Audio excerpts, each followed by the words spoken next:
Welcome to What Are You Even Talking About? The podcast where we talk a little bit about everything. I am your host, the Nomothete. Welcome to the show.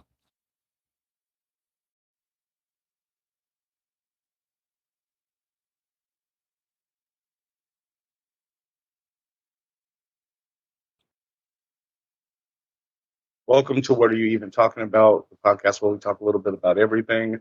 Today's guest is Lucy Byrd Hope.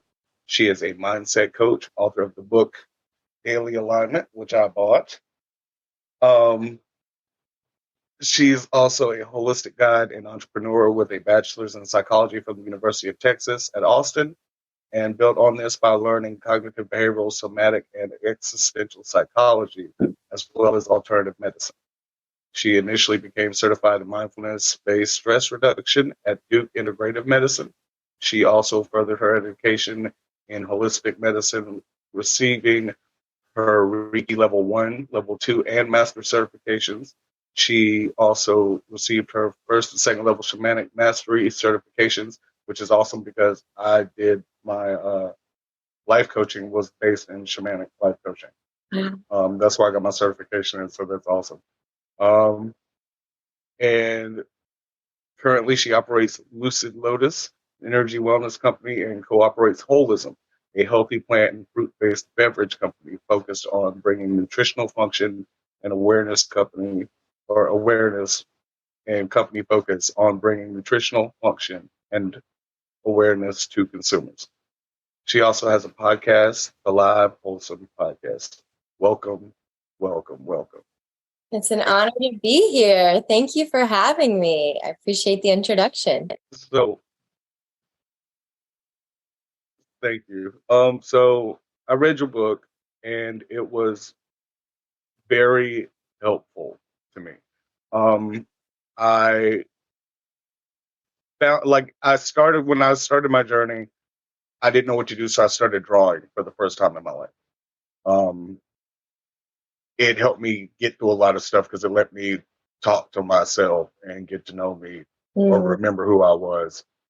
And one of the things I remember about the book, for some reason, I was told to just get a pencil and mark everything down throughout the book. And I never write in books. It's a big thing for me.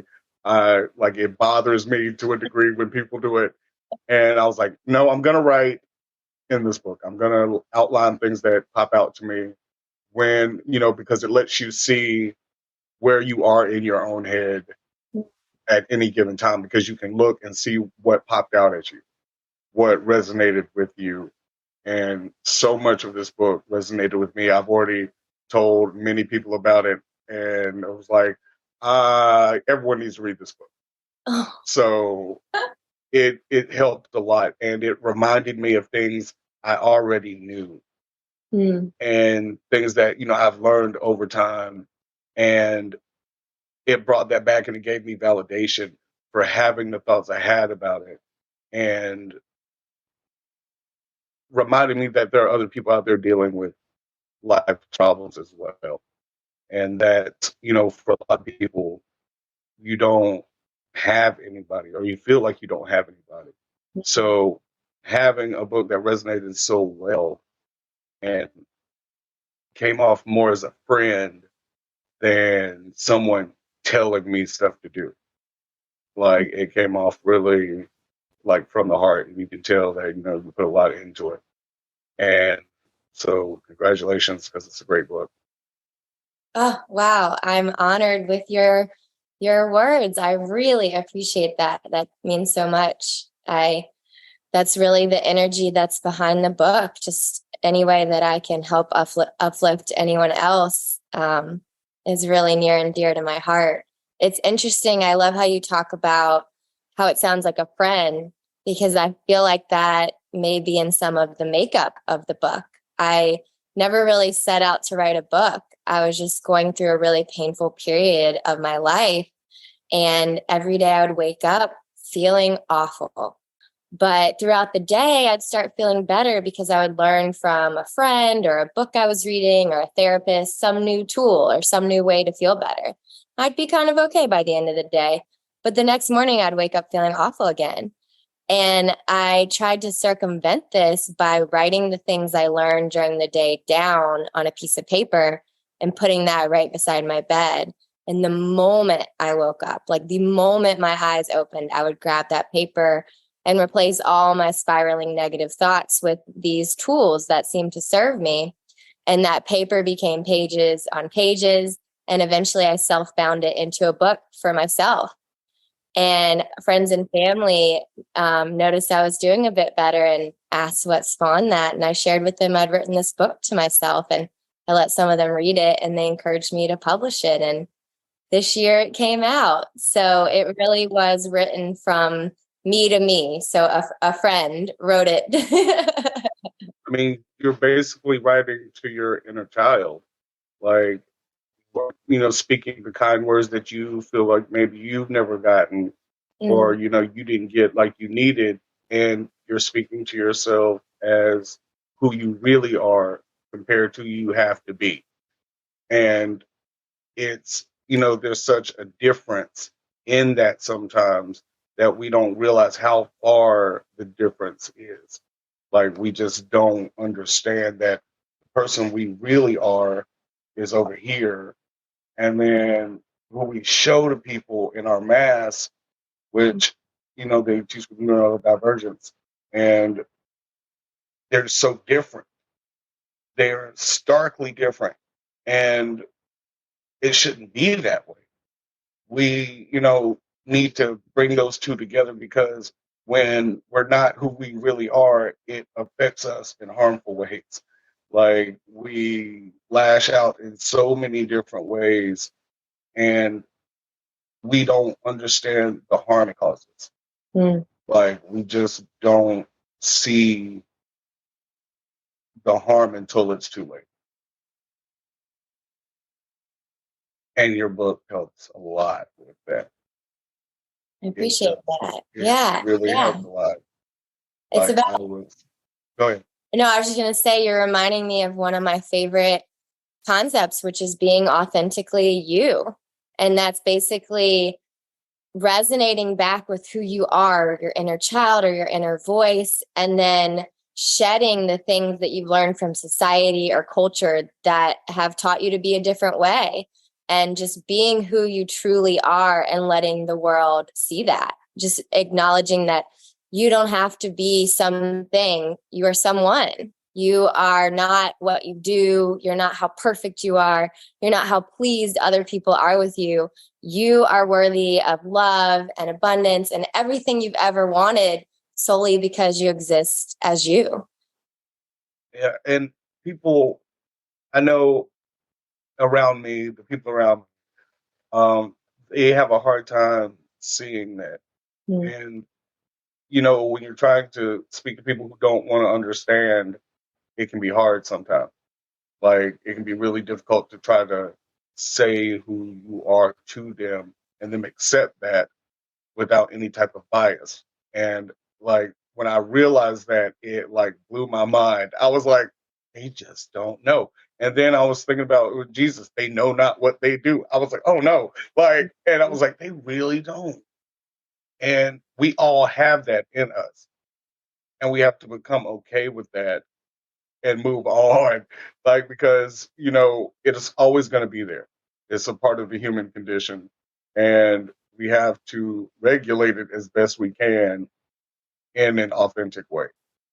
Right, right. People definitely won't always be pleased with the changes you start making when you become more aligned with your authentic self. But for me, I try to look to nature and how trees shed their leaves every fall. Nature is constantly letting go of what no longer serves them. So I've made peace with some people, just have fallen out of my life, and that's okay. It's more important for me to be aligned with my true self than to make everyone else happy, because I tried that and it didn't work. Oh, and it never works. It never works for as long as, because there's always going to be that one person.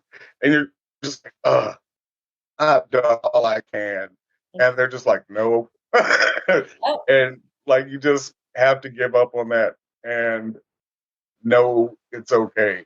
Mm-hmm. Because, we tell ourselves each day, I know I do, most of this comes from personal experience, that I'm impatient and without thinking, I can harm others because the way they perceive it.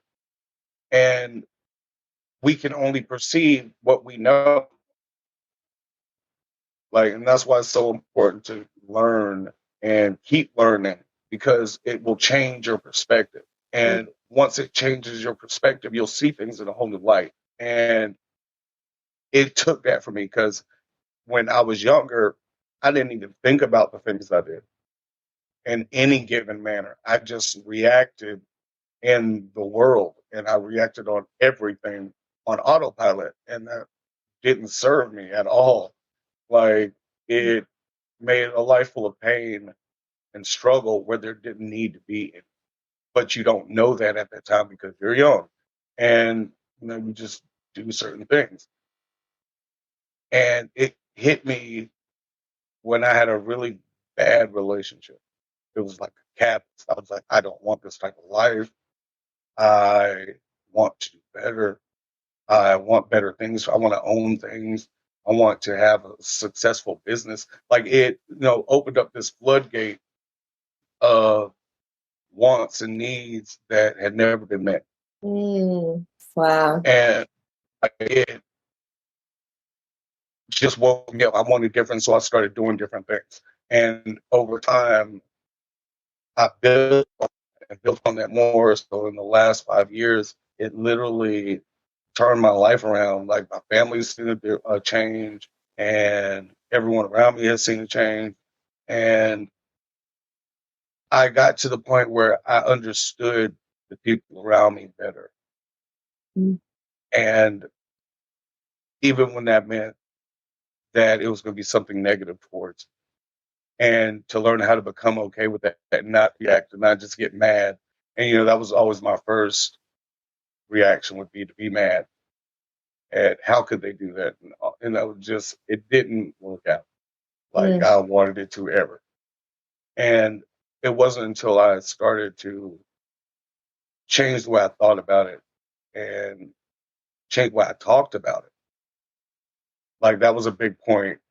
And it gave me the point where I'd be like, okay, yes, it's messed up, but they're still going to do it.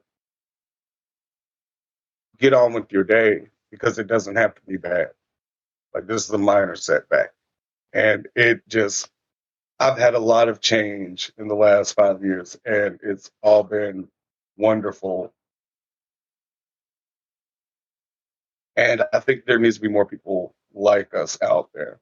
And we're finally getting recognition, and we're finally getting to a place where we can help more. We all do this. We all deal with issues in different ways, in traumatic ways. And there should be more people out there trying to help, but it's hard. Yeah, well, you talk about that period of life when we don't really know what we're doing. And for me, the difference, because I get that, and I've been there, and for me, the difference was coming into awareness, which is basically being consciously aware of what you're doing, what you're thinking, what you're feeling, what you're saying. And that awareness is the first step for so much for me, I've found. And lots of times awareness comes from pain. One of my favorite quotes I've heard is that we have to be shaken to awaken. So sometimes that's the beauty in the purpose of something like a really hard time. It shakes you up so that you become more aware and consciously are really evolving. That's kind of like the growth you're talking about. We as a species and everything else on Earth is evolving and constantly has for so long. And so that's like the philosophy that you might as well embrace change, because it's really all there is. We're constantly evolving. So when we can lean into it and grow with it and view this as like a school of life that we're just learning in and getting our PhD in, or graduates or whatever, it can help it seem less personal, along with other people's reactions. Other people's judgments are really about them. They show their needs, their beliefs, their life scenarios, their fears. and they generally project them onto you. So it's just up to us to stand strong and firm in who we are and just have peace from not taking it personally, because it's really, really about them. Yeah. Yeah. And it really does show, like I've seen in my own life where why I, was reacting. And I think the why happens more clearly when you have time to think about it and, being patient and looking inward and seeing why you have the pain that makes you angry in the first place. And I had a lot of anger. I have a lot of anger. And it took me time to confront it because, for years I felt like that. And so it builds up. Everything snowballs is my quote. No matter what it is, positive or negative, it's going to snowball. So if you do positive things, it'll snowball into more positive things. If you do negative things, then it snowballs into negative things. Exactly. And I was like, well, most of my life had been negative, and I was like, only in mindset though. Like looking back on it, I was like, I've had an amazing life, and I've done things that most people will never get to do, and I've had many good things happen. And I had to remind myself of those good things over all the negative things that my brain constantly wants to remember. Like it wants to hold on to those memories just so I never have to go through them again. Like that's how my mind shows it to me. It's like, well, if we remember it and remove you from any situation that looks like it's gonna gear toward that, we can be safe. And like I had to come to that conclusion of I just want to be safe. And once I realized that, I was able to confront all the fear and the worry that went into that. And what, made me angry and accept that, yes, it happened, but it's okay. You won because you made it through it. You through the storm and you're fine. It's not better than you were then. And it takes less time when you're not thinking about it. And like everything takes so long when you're sitting there literally thinking about it. And if you're an impatient person, that makes it worse because now you're impatient because you're thinking about the time it's taking to get to the thing. And you're just like, ugh. And then you're like, I'm not trying to get mad. I'm not trying to get mad. It makes you madder. And then it like, once again, it snowballs into this nonsense. Now you're moving around the house just angry. And you're like, I don't know why. And you're like, well, because you made yourself this angry over the course of this many minutes or hours. And it can really hamper our day. Like we can be like, today was horrible.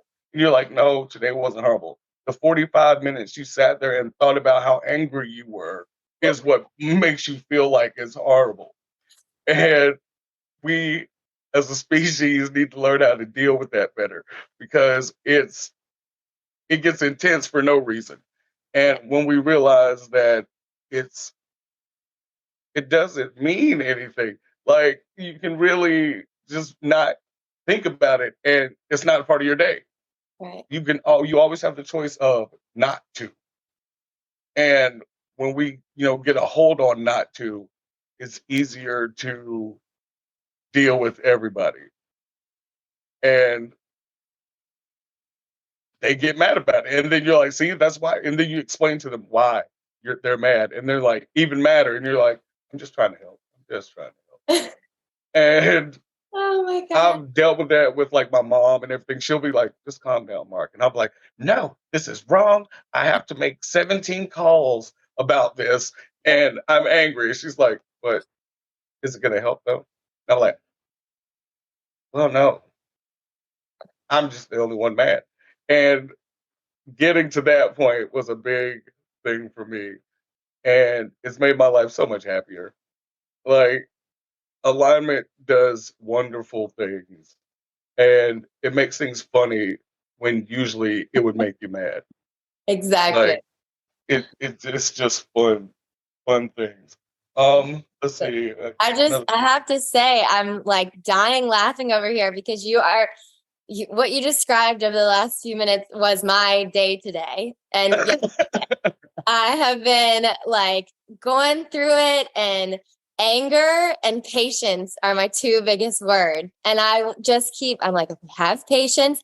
And then within 5 seconds, I've spiraled myself all back up. And like, wait, you don't have to feel this way. Nothing is happening. Everything is fine. This is all in your head. Like, it's okay. And bring myself down. And then before I know it, I've talked myself back up. And then I'm like, wait, take a breath. And I would just do technique after technique all day. And I was just like, okay, patience. It's just one of my favorite quotes is by Michael Singer. It's from the book Untethered Soul. And it's the day goes by and the mind says nothing. Like, what if we could just go throughout our day without the mind talking about it? It would just be this lovely day. Yeah. So I try to embrace a concept called avoiding second arrows, which is a Buddhist concept. And basically, Buddha was talking to students and said, if you get struck by an arrow, does it hurt?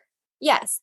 If you get struck by a second arrow, does it hurt more? Yes. So in life, we get struck by first arrows anytime something painful happens, anytime something contrasting happens.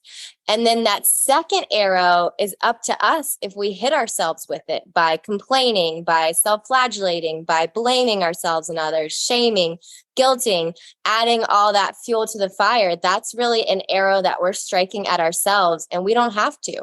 We can instead spend that time pulling out that first arrow, tending to it with Neosporin in the terms of self-care, talking kindly to ourselves like we would to a best friend or a child or a romantic partner, self-soothing, and doing what it takes to heal that first wound instead of just striking ourselves over and over and over with more arrows.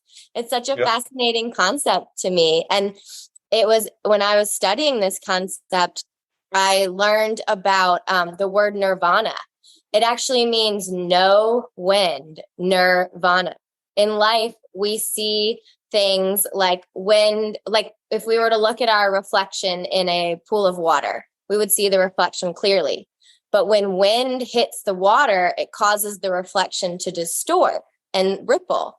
So a nirvana life is a life with no wind, is a life without those distortions, without those second arrows, and seeing our reflection clearly. I thought that was fascinating. See, to add on to that, a lot of like research when I was younger on ancient war, and like battles and myths and just things that humans have gone through. And when you get hit with the first arrow, know there's a second one coming. Like, because in war, they didn't just shoot one arrow. So they shot thousands upon thousands of arrows at once. So in order to live, you had to worry about the first arrow and then move, because you're going to have to duck and cover all of these other arrows. And it's either get a shield or move. And that's that moment that you were talking about earlier where you move, like it's your catalyst to do something. And we all have to know that there's other arrows coming, because if we take the time to worry about it, we're going to get hit with second and third and fourth and fifth and sixth arrow until we're no more. So I think, adding on to what we were saying, that, you had to worry about the first arrow enough to move, because here comes the second, and we always have to worry about the next arrow. But doing so, we can move, and hopefully that's moving in a right direction, because there's no actual thing that says it's going to be your movement's going to be the best one. It just says you've moved. It takes a calmness to be able to know which way to go in order to have the best outcome. And you can't just think on survival, because survival will run you into more arrows. Like, it's like when dealing with a predator or an animal, like if you take off running, it's going to chase you. And, you have to be able to think, well, how do I deal with this situation in the best way for me to live? And that's hard to do when you're thinking run. Like when you can't get past run, you take so many choices away from where you could end up. And I think that adds a lot to the saying with the arrows in so many Yes, words. it does. It does. That's a really Like that's yeah. And you make me like think. I just came to me. Go ahead. Sorry. Oh, go ahead. Go ahead. That's you. Go ahead. I just love what you're saying. And you made me think of something else I love doing, which is called the pivot and blend. It's basically when anything is not going the way I want it to, or I just feel stuck, or a lot of contrast, a lot of pain, I'm being hit with an arrow, right? Yeah. It's the concept that I'll tell myself, okay, let's pivot and blend. Let's take a breath and turn in any other direction than the one I was in, because obviously that's not working. So I turn away from what wasn't working, and I just open myself to any other possibilities or solutions of what might work. So I pivot away, I recompose myself, and I reintegrate going in another direction. And I love this idea of thinking of the first arrow as a motivation to pivot and blend. It's like, well, that direction obviously doesn't work because I'm being hit with an arrow. So let's take a breath, turn away, recompose ourselves, and reintegrate where more possibilities might lie, where solutions might lie, instead of just staring at the problem. Yeah. Or complaining about the problem, because complaining will get you hit with more Exactly. arrows. But use what happens, and we are in those situations is we get mad, we complain, and then more bad things happen. And then we complain more, and then more bad things happen. And it's like, it's not until you say, okay, that happened, I'm gonna have a better day. And like then better choices happen. Like it literally gets you to where you want to be depending on what mood you're in. And people would be less angry if they would just say, okay, that that's a minor annoyance throughout my day. And that's what I had to tell myself, like when I was writing in my journals, and I have a slew of them running around, just got notebooks full of stuff I've written down. And I would be like, okay, today was good. That's how an hour started. And I was like, minor annoyances high. And it was like, and it would let me relive all my annoyances I had throughout the day. Like, but it's still good. And like, I would have to be like that every day, or I would be like, thank you for today, thank you for yesterday, and thank you for tomorrow. And that would calm me. And I would write that down. And that's how I knew I had some crappy things that happened throughout the day, but I didn't let those minor annoyances affect my entire day. Yeah. Like it's just you can't, or you're not going to get anywhere throughout your day because you'll be stuck in anger and complaining and being depressed. And like it takes a lot to get out of that. And a lot of people don't understand how fast it snowballs, because our thoughts come in seconds. Like it's like, we're not even thinking really, it's just hitting us, and we notice it. Do with that is we react to it. So we have less than a second to get re-mad, like you're saying. Like just throw out, calm down.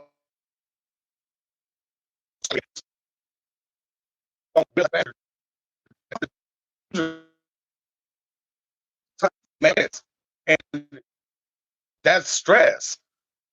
That's why we have stress. It's because of that constant worry of a situation that's not going to go our way.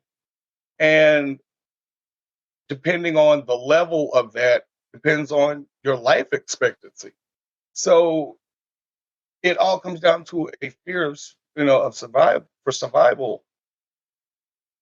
And we can't get stuck with because we don't have the time for that. We are just batteries that run until we run out. And if you wait and don't let that run hit, you're gonna stay stuck, because the arrow's gonna pin you to the ground. And then you really can't move.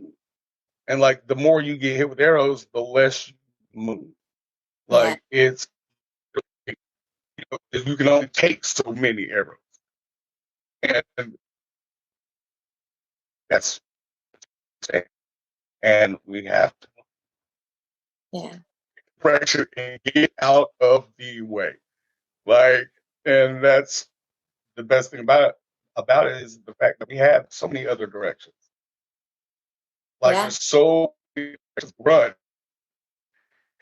And you just have to pick one. And that's why decisions are important, because they depend on where you don't get hit with arrows. And that's our lives is let's not get hit with arrows. Yeah. Just as many as we can, the least amount of arrows as possible is great. And we can only do so much because we're in that constant battle for life because we're alive. So we move forward towards not alive. And what we do matters because the choices we make keep the arrows off our backs. I think that's a fun thought. And I just had that thought now. That's awesome. I love that. Yeah, it's I kind of like one thing I've been doing recently is I visualize life almost like a video game and so now I'm loving this because I'll bring the arrows into my video game and picture myself like, working with that. But when something contrasting, when something I don't like is in my experience, I've heard from different spiritual teachers that what we don't like comes into our experience so that we can identify what we do like. It's like a form of clarity. It helps us, think of a bad relationship you had. Didn't that make you realize the things you do want in your next relationship and your next partner? So it's the concept that that's what contrast is the purpose of. So one thing I like to do is envision I'm in this video game, and when things I don't like come my way, I immediately say to them, I wonder what my rewards will be. Like, I wonder what my clarity will be. I wonder what I do want. And let me lean in that direction. If this thing is making me mad, then maybe what I want is serenity. So why don't I just go ahead and reap those rewards and be serene? And I'll visualize even like a video game, like, oh, I got 100 points for keeping my serenity during that. Yeah. And I can't wait to see what's on my path now, like what sort of rewards are waiting me at the end of this level. And when a whole bunch of things come that test me, I like to picture that I am leveling up in a video game, like at the end when you get like thing after thing after thing coming your way. Bonus points. Yes. And you can either just like let them pulverize you and like sit in the corner, and then you have to repeat the level, right? Or you can just stand strong and firm and face each challenge head on and know that you're going to be reaping rewards and going to the next level by doing it. It's a fun game I like to play. To put some thoughts in your head. So every time you die on a level, you restart the level. That's every day. Oh, I like that. That means you start the same exact, you start the day off the same way. He starts off in the corner and you have to move forward. You can't really go back much, but you can go back a little bit, but you have to move forward. And there are things in your way, and you can jump over them, you can go around them. There's all sorts of ways to not deal with those bad guys if you don't want to. There's even going to be holes you can fall in. And then it's it. And that's so much like real life, because it literally takes that much and we're not here anymore. And it's like a video game. Mm-hmm. It's exactly like a video game. And there are power-ups you will get in life. It might be finances here or a new car there, but you have all the stuff. We just got to make sure we don't turn this into like a Grand Theft Auto type game. Right. That's not the game we want. So, we all know we don't want that type of life, because people just go out knocking people out in those games and just taking their cars and doing all sorts of terrible stuff. And you don't want that type of life. So you can build your life to be more like Mario, where it's easy to just squash it. And that's how you deal with most of the problems. Yeah. Or, fire petals. But I don't think anybody should go out there and deal with any type of fires to deal with their problems. We have enough of that in life. Yes. So those are like minor bosses, but things have become more like a video game that's made nowadays than the games we grew up with. Like, life used to be more like Mario games. And, you know, it was a lot more simplistic. It was, you move forward until you get your objective. And then this is how Mario would mess with you. It would say your princess is in another castle. And you'd be like, I did all that work, and that's my princess is in another castle. So I got to do this level again in a different way and try to get my princess next time. But you might not get her. You don't get her for 8 levels. So, like, it takes time and you have to get there. Games now are more immersive. Yeah, and like games now are more immersive. They give you more things to distract you in them so that the game appears to be longer. Like, the game is a 3-hour game if you play it all the way through, just all the way through without any stops. But they add distractions to make the game 72 hours worth of gameplay. And you're like, oh, that's cool. But then you realize it's all fetch quest. And you're just like, I'm doing the same thing over and over and over again for different people. And then you think about life and it's like, art imitates life. Yeah. And it's amazing how deep that can go if, you know, you have enough time to think about it. And that's what I was trying to tell people. I said, you know, when you have the time to put into something, it's gonna manifest. Like, if you tell yourself, I'm gonna do everything I can to make $1 million, I believe you're gonna make that $1 million because you put the time, the effort, the thought, and all of your actions are geared toward getting that $1 million. So it shows how manifestation works. It's, you're pulling your effort from every source in your life in one way. So it gets to go all at one direction to get you the goal you want. And you have to pull from every single source in your life to focus all of it at one thing. And that's hard for us to do because there's so many distractions. There's just so many distractions in life. And it can always take you off the main purpose of the game, which is to win and do the best you can. It might take forever because you want to stop and do every single fetch quest. But that's the choice you get to make. And we all get that video game. We all start off the same exact way. And so we should all get the things that we need to in order for us to have a better way of life for ourselves.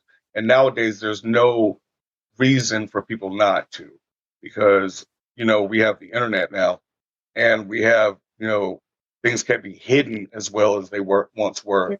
And, you know, things are a lot more open to the world.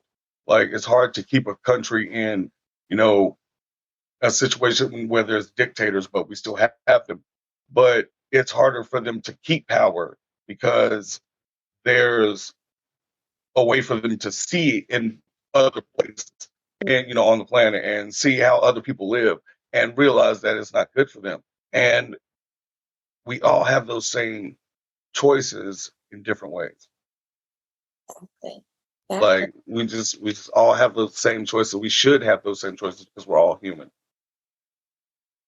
Tell us about your podcast, the live Wholism podcast. Yeah. So Wholism is the healthy holistic beverage company that I co-own.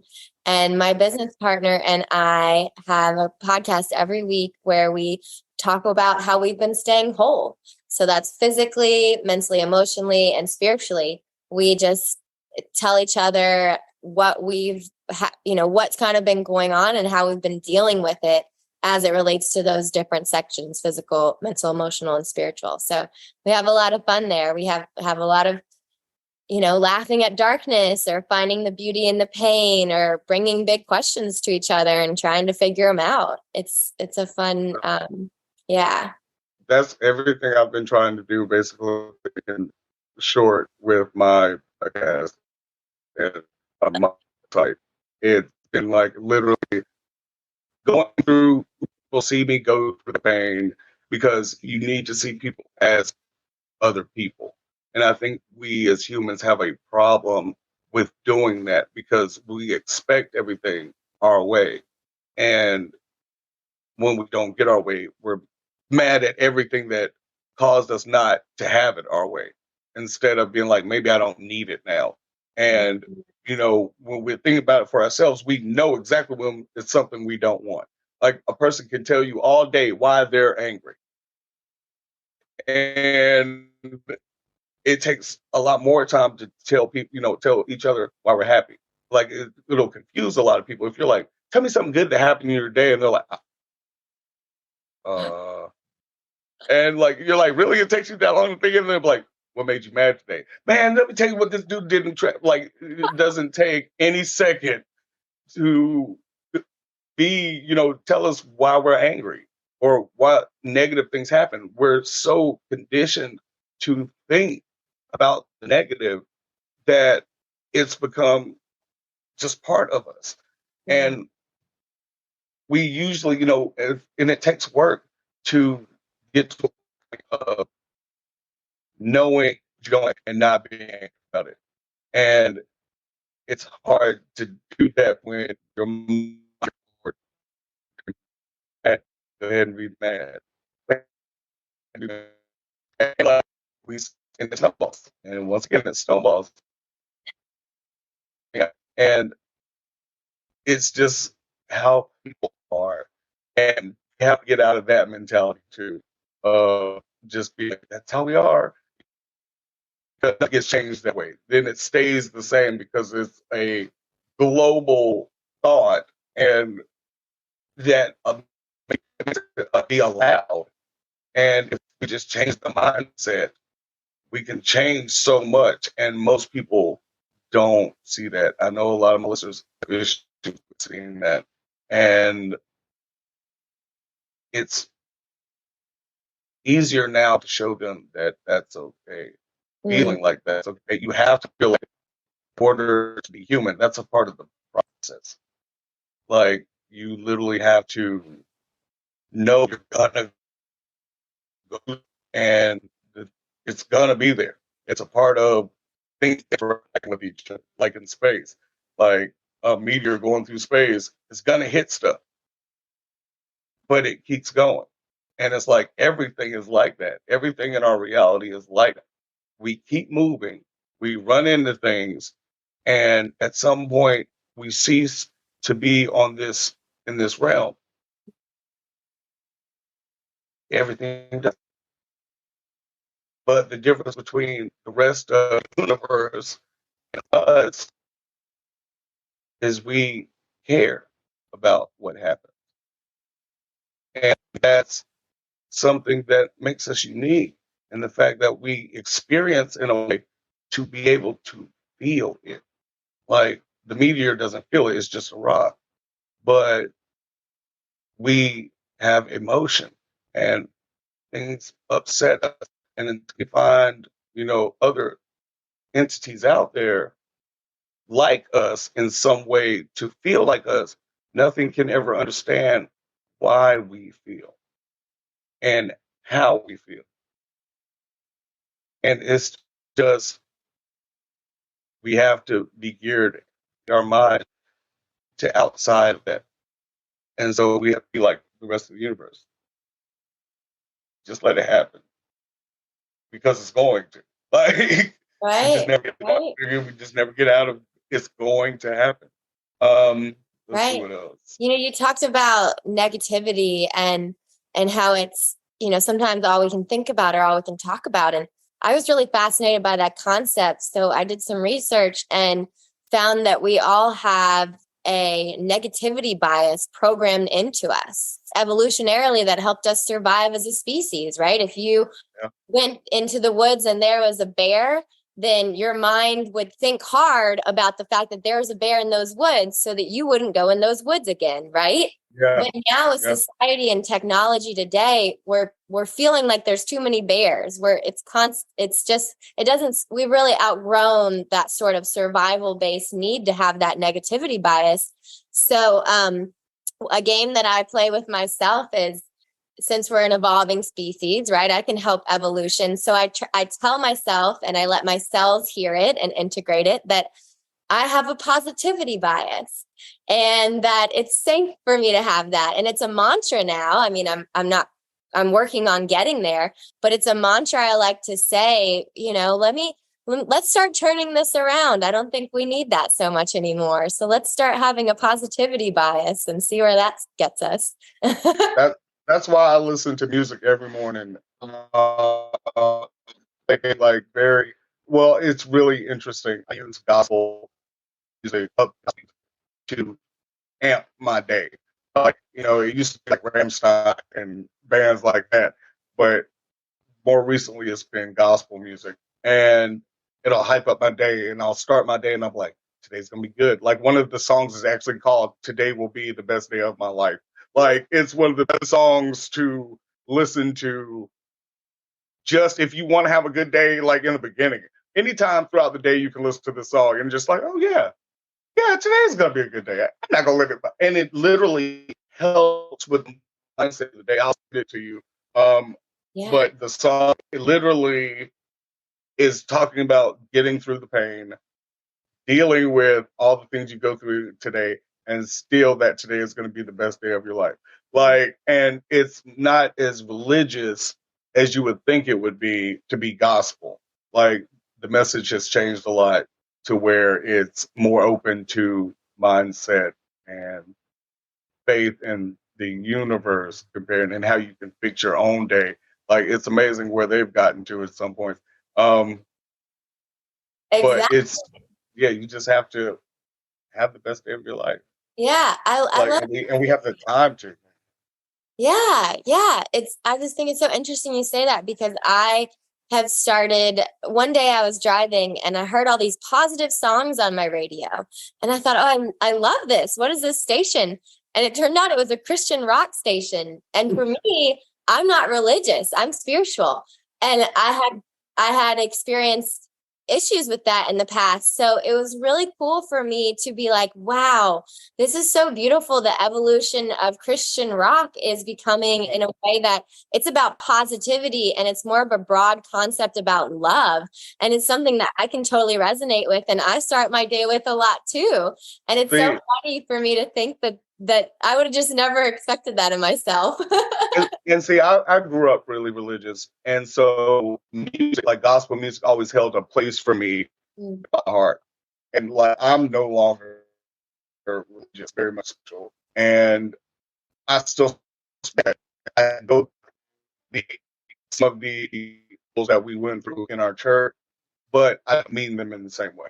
And it's like I use it for me and my God and what that means to me. And because of that, I can use any piece of music in order to reach divinity. Yeah. Because all music reaches divinity. It's the one thing. Another thing that we all do throughout the universe is make noise. And we all have a frequency of noise we make. So in the outlook of everything, God's a symphony. Like, the universe is a symphony that's always being played. And, everything has a note to play in that. Like, everything in reality is on that scale of the notes, where the notes go. And we all have a note. Like, depending on the smallest thing in the universe to the biggest planet in the universe, it all hums. And like, there's websites where you can listen to the planets and they're hummed, and it's creepy, but they're still singing. And because of that, that means you have to know that it's vibrating. That means it's constantly moving to be able to make the frequency of sound. And that shows right there all just vibration. Because without that, we don't make noise. Like, yes, make the best noise you can make. Like, it's not everything you're definitely not gonna hear some of the other things what are vibrating at you, and just have to get through that. Like, it's funny to think about that. I just had that thought too. It's been a great conversation. yes. it's been a lot of fun. Oh, I'm way over. Um, how can we get in touch with you Yes. online? So, okay, I'll say that. I just have to say to your last point, one of my favorite concepts is by Abraham Hicks, a spiritual teacher, that we live in a vibrational universe. We are made of trillions of atoms that are vibrating. This table is made of trillions of atoms that's vibrating. Scientists have gone in and seen that. So everyone and everything we're encountering is vibrational in nature. So, and our vibrations are consistently reacting, responding, and integrating with other vibrations. So when we can be in charge of our vibrations, that's through that awareness, through that self-love, avoiding those second arrows, everything we talked about, that's when we have power. And Yeah. it's cool. It's cool. So yeah, I love talking to you. This is so much fun. So you can get my book on Amazon. It's Daily Alignment by Lucy Byrd Hope. Yep. Bird with a Y. And you can also get it on my website, which is lucybirdhope.com, Bird with a Y. And my Instagram and Facebook are also Lucy Byrd Hope. Awesome. Thank you for being on the show. I want to call the show again so we can finish this conversation. And I knew that was going to happen. Like, I knew before. She's going to be a good one. I like this. Let me do some information. Let me learn some things. So I actually put a lot of time into it, far more time than I put in some of my other ones, and I feel bad for that, but that's what happens. And it's been great having you on the show. It's been a pleasure to be here. So much fun. I really appreciate it. Okay, so there's one thing we like to do on the show that I forgot to do on my last interview, which made me mad because I didn't have a question for you from the last guest, and that's we let the guest I have on the show pick a question for the next guest without knowing who the next guest is going to be. So it's whatever you want to ask them, and they'll Okay. get the question for the next interview. So Okay. what question would you have for the next guest? Okay. What is their this is such a silly one, but it's the one that's coming up. So let's do it. What's their favorite food? Or like what's their favorite way to experience, like what's their favorite meal they've ever had, like with the ambiance and the people and the conversation, like describe that. Awesome. Yes, they'll have fun with that one. It's a lot more broad than some of the other ones I've gotten. So every time I've asked the question, they're like, "Oh," I'm like, "I know, right?" And they're like, "Uh," and that'll be like the first 30 minutes of the podcast right there. I'm like, I don't even have to say nothing because now they have to think about this. And like the last one was, "Where is your happy place?" Ooh. See, yeah, like, and they'd be like, "Oh," and it would literally take that long. I was like, I don't know how I would answer that. But I was able to answer that one with my happy place has grown. Like I didn't have a happy place. So to even have a happy place now is great for me. And that's everything artistic I do. Like I started drawing 4 years ago, 5 years, almost 5 years ago now. And from not drawing at all to very little as a child, all the way into to starting to draw in pictures on black pages by the time I was done. And now people can actually tell when I'm drawing. And it's because I drew every day 5 years straight. Wow. And like I taught myself how to draw. And same thing with piano. I love I've it. been piano for years. And I just did a lot of work. And it takes continuous work in order to evolve to the place where we're supposed to be. It does. It does. I'd say my happy place is when I'm where and when and how I'm in alignment. Alignment is my happy place. Yeah. And that's how it has to be nowadays.